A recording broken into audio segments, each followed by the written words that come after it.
To troubleshoot the oscilloscope, first, connect the wire to the oscilloscope properly at the input channel. Second, turn on the oscilloscope and make sure the display is functioning normally.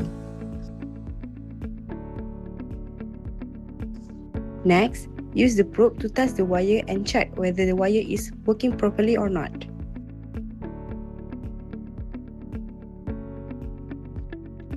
After that, press the run button so the oscilloscope starts reading the signal. Then, press auto scale to automatically adjust the settings. Finally, observe the graph displayed on the screen.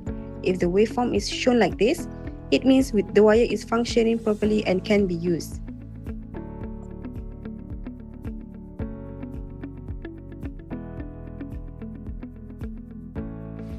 Next, to add measurement on the oscilloscope, first press the measure button. Then, the frequency and peak-to-peak values will be displayed on the screen. If you want to add another frequency and peak-to-peak measurement, go to the source option on the oscilloscope. If there are two sources selected, it means we can display two different sets of frequency and peak-to-peak values. To confirm any selection, make sure to use the push to select button.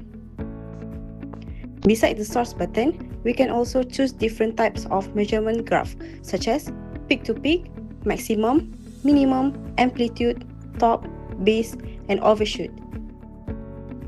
Finally, always use the push to select button to choose and confirm the selection you want.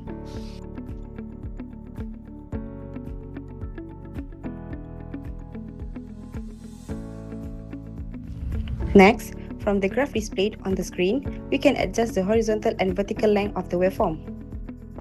To change the horizontal scale, use the horizontal control button located at the top side of the oscilloscope. This allows us to adjust the time scale of the graph.